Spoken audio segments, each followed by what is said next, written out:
ഗാന്ധി ജയന്തി ദിവസം സമാധാനത്തിന്റെ ദിവസത്തിൽ നമ്മുടെ മുൻപിലേക്ക് വരുന്നത് അശാന്തിയുടെയും ആശങ്കയുടെയും വാർത്തകളാണ്. ഇസ്രായേലിൽ നിന്നും ലബനനിൽ നിന്നുമൊക്കെ നമ്മൾ കേൾക്കുന്നത് വലിയ ആശങ്കയുടെ വാർത്തകളാണ്. പശ്ചിമേഷ്യയിൽ കാര്യങ്ങൾ കൈവിട്ടു പോവുകയാണോ എന്ന സ്ഥിതിയിലേക്ക് ലോകം ആശങ്കപ്പെടുകയാണ്. ലബനനിലെ കടന്നാക്രമണത്തിൽ ഇസ്രായേലിനെതിരെ ഇറാന്റെ തിരിച്ചടി. ടെൽ അവീവിൽ ഇറാൻ മിസൈൽ ആക്രമണം നടത്തി. അവീവിലുണ്ടായ വെടിവെപ്പിൽ 8 പേർ കൊല്ലപ്പെട്ടുവെന്നാണ് നമുക്ക് മനസ്സിലാക്കാൻ കഴിയുന്ന വിവരങ്ങൾ. ഒപ്പം തന്നെ തിരിച്ചടി ഉണ്ടാകുമെന്ന് ബെഞ്ചമിൻ നെതന്യാഹു പറഞ്ഞിരിക്കുകയാണ്. അമേരിക്ക ഇടപെട്ടിരിക്കുന്നു. അങ്ങനെ ഒരുപാട് കാര്യങ്ങൾ നടന്നുകൊണ്ടിരിക്കുകയാണ്. ഇന്ത്യ സാഹചര്യങ്ങൾ നിരീക്ഷിച്ചു വരുന്നു. UN പൊതുസമിതി ഇന്ന് യോഗം ചേരുന്നുണ്ടെന്നാണ് മനസ്സിലാക്കാൻ കഴിയുന്നത്. അങ്ങനെ ആശങ്കയുടെ ഒരു ദിവസമാണ് നമ്മുടെ മുൻപിലുള്ളത്. ശില്പ ന്യൂസ് ഡെസ്കിൽ നിന്ന് നമ്മളോടൊപ്പം ചേരുകയാണ്. നോക്കാം എന്താണ് സംഭവിച്ചുകൊണ്ടിരിക്കുന്നത് എന്ന്. ശില്പ, ഗുഡ് മോർണിംഗ്. ശില്പ, ആശങ്കയുടെ ഒരു മുൾമുനയിലൂടെയാണ് അക്ഷരാർത്ഥത്തിൽ ഇപ്പോൾ പശ്ചിമേഷ്യ കടന്നുപോയിക്കൊണ്ടിരിക്കുന്നത്. ഒരിക്കൽ കൂടി ഒരു യുദ്ധമുനമ്പിലേക്ക് ലോകം പോവുകയാണോ എന്ന ആശങ്കയാണ് നമ്മുടെ മുൻപിലുള്ളത്. ഈ ലെബനനിലെ കടന്നാക്രമണത്തിൽ ഇറാന്റെ റവല്യൂഷണറി ഗാർഡിന്റെ കമാൻഡർ കൊല്ലപ്പെട്ടിരുന്നു. അന്നേ ഇറാൻ മുന്നറിയിപ്പ് നൽകിയിരുന്നു ഇതിന് മറുപടി ഉണ്ടാകുമെന്ന്. ഇപ്പോൾ അവർ ടെൽ അവീവിൽ മിസൈൽ ആക്രമണം നടത്തിയിരിക്കുന്നു എന്നതാണ് നമുക്ക് മനസ്സിലാക്കാൻ കഴിയുന്നത്. ആശങ്കാജനകമാണ് കാര്യങ്ങൾ. എന്താണ് സംഭവിച്ചുകൊണ്ടിരിക്കുന്നത്?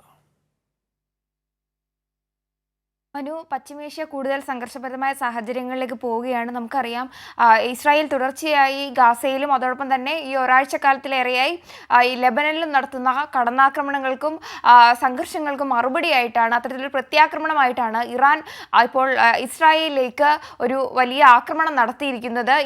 ഇന്നലെ രാത്രിയാണ് ഇറാൻ ഇസ്രായേലിലേക്ക് മിസൈൽ ആക്രമണം, ബാലിസ്റ്റിക് മിസൈലുകൾ ഉപയോഗിച്ചുള്ള ആക്രമണം നടത്തിയത്. ഈ ആക്രമണത്തിൽ അവിടെ ടെലവീവിൽ വലിയ വെടിവെപ്പുണ്ടായി. ഈ വെടിവെപ്പിൽ 8 പേർ കൊല്ലപ്പെട്ടിരിക്കുന്നു എന്ന വാർത്തയാണ് അന്താരാഷ്ട്ര മാധ്യമങ്ങൾ അടക്കം റിപ്പോർട്ട് ചെയ്യുന്നത്.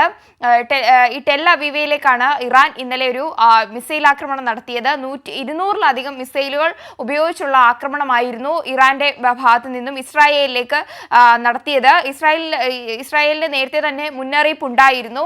ഇറാൻ ഇത്തരത്തിൽ ആക്രമണം നടത്തുമെന്നുള്ള അമേരിക്കയുടെ ഭാഗത്തു നിന്ന് അടക്കം വലിയ തോതിലുള്ള മുന്നറിയിപ്പ് നൽകിയിരുന്നു. അതോടൊപ്പം തന്നെ നേരത്തെ സൂചിപ്പിച്ചതുപോലെ ഇറാന്റെ കമാൻഡറെ അടക്കം ഇസ്രായേൽ വധിച്ചതിൽ തിരിച്ചടിക്കുമെന്ന് ഇറാൻ വ്യക്തമാക്കിയിരുന്നു. അതിനു പിന്നാലെയാണ് ഇത്തരത്തിലൊരു പ്രത്യാക്രമണം ഇറാന്റെ ഭാഗത്തു നിന്ന് ഇസ്രായേലിലേക്ക് ഉണ്ടായിക്കൊണ്ടിരിക്കുന്നത്. നമുക്കറിയാം, ഏതാനും ദിവസങ്ങൾ കൂടി ഇനി ബാക്കിയുള്ളൂ ഈ ഗാസയിലേക്ക് ഇസ്രായേൽ നടത്തുന്ന ഈ ഒരു ആക്രമണങ്ങൾക്ക് 1 വർഷം തികയാൻ വേണ്ടി ഏതാനും ദിവസങ്ങൾ കൂടി ബാക്കി നിൽക്കുകയാണ്. ഈ 1 വർഷ കാലത്തോട് അടുക്കുമ്പോഴും ഈ ഒരു ആക്രമണം നിർത്താൻ ഇതുവരെയും ഇസ്രായേൽ തയ്യാറായിട്ടില്ല. ഈ ഗാസയിലേക്കും അതോടൊപ്പം തന്നെ ഗാസയ്ക്ക് പിന്നാലെയാണ് ഈ ലെബനിലേക്ക് ഈ ഒരാഴ്ചയിലേറെയായി ഇപ്പോൾ ലെബനിലേക്കും വലിയ തോതിലുള്ള ആക്രമണമാണ് ഇസ്രായേൽ നടത്തിക്കൊണ്ടിരിക്കുന്നത്. നമുക്കറിയാം, ഹിസ്ബുള്ള കേന്ദ്രങ്ങൾ ലക്ഷ്യമിട്ട് സാധാരണക്കാരെ അടക്കം നിരവധി ആളുകളെ കൊലപ്പെടുത്തിയ ഈ ഇസ്രായേലിന്റെ ഈ ഒരു പ്രവണതയ്ക്ക് തിരിച്ചടി നൽകുമെന്ന് ഇറാൻ വ്യക്തമാക്കിയതായിരുന്നു. അത്തരത്തിലൊരു പ്രത്യാക്രമണമാണ് ഇപ്പോൾ ഇറാന്റെ ഭാഗത്തു നിന്നും ഇസ്രായേലിലേക്ക് ഉണ്ടായിരിക്കുന്നത്. ഇന്നലെ തന്നെ ഇസ്രായേൽ ഇതിനെതിരെ കടുത്ത മുന്നൊരുക്കങ്ങൾ നടത്തിയിരുന്നു. വ്യോമ ഗതാഗതത്തിനൊക്കെയും നിയന്ത്രണം ഏർപ്പെടുത്തി. ഈ പ്രധാന വിമാനത്താവളങ്ങൾ അടക്കം അടച്ചിട്ടിരുന്നു. അതോടൊപ്പം തന്നെ അമേരിക്ക പൂർണ്ണ പിന്തുണ നൽകിയിട്ടുണ്ട്. ഇസ്രായേലിന് ഏത് തരത്തിലുള്ള സഹായത്തിനും തയ്യാറാണെന്ന് അമേരിക്ക വ്യക്തമാക്കിയിട്ടുണ്ട്. അതിൽ ഈ ആക്രമണം നടന്നപ്പോൾ തന്നെയും ഈ അവിടുത്തെ മിസൈൽ തങ്ങൾ ഇറാൻ ഇസ്രായേലിലേക്ക് തൊടുത്തുവിട്ട മിസൈലുകൾ വെടിവെച്ചിട്ടെന്ന് അമേരിക്ക അപ്പോൾ തന്നെ വ്യക്തമാക്കിയതാണ്. അത്തരത്തിലെ എല്ലാവിധ അമേരിക്കയുടെ പിന്തുണയും ഇസ്രായേലിനുണ്ടായിരുന്നു. നമുക്കറിയാം, ഈ സംഘർഷം ആരംഭിച്ചപ്പം മുതൽ എങ്ങനെയാണോ അമേരിക്ക നിലപാട് സ്വീകരിച്ചിരിക്കുന്നത് അതേ നിലപാട് തന്നെയാണ് അമേരിക്ക തുടരുന്നത്. ഇസ്രായേലിനെ പൂർണ്ണമായും അനുകൂലിക്കുന്ന ആ ഒരു തീരുമാനം തന്നെയാണ് അമേരിക്കയുടെ ഭാഗത്തു നിന്നുണ്ടാകുന്നത്. ഏതെങ്കിലും ഒരു തരത്തിലുള്ള മധ്യസ്ഥ ചർച്ചയ്ക്കൊന്നും അമേരിക്ക തയ്യാറാവുന്നില്ല, അല്ലെങ്കിൽ ഇസ്രായേലിനോട് അത്തരത്തിലുള്ള മധ്യസ്ഥ ചർച്ചകൾക്ക് തയ്യാറാകാൻ അമേരിക്ക ആവശ്യപ്പെടുന്നില്ല. അതിനെതിരെ വലിയ തോതിലുള്ള രോക്ഷം ലോകരാജ്യങ്ങൾക്കിടയിൽ നിന്ന് ഉയരുന്ന സാഹചര്യമായിരുന്നു ഉണ്ടായിരുന്നത്.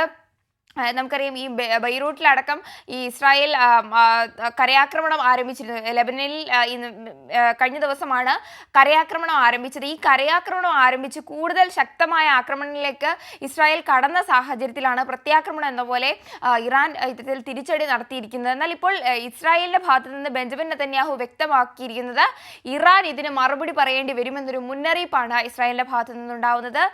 തീർച്ചയായും തിരിച്ചുള്ള ആക്രമണം ഉടൻ തന്നെ ഉണ്ടാകുമെന്നാണ് ഇപ്പോൾ ബെഞ്ചമിൻ നെതന്യാഹു അടക്കം പ്രതികരിക്കുന്നത്.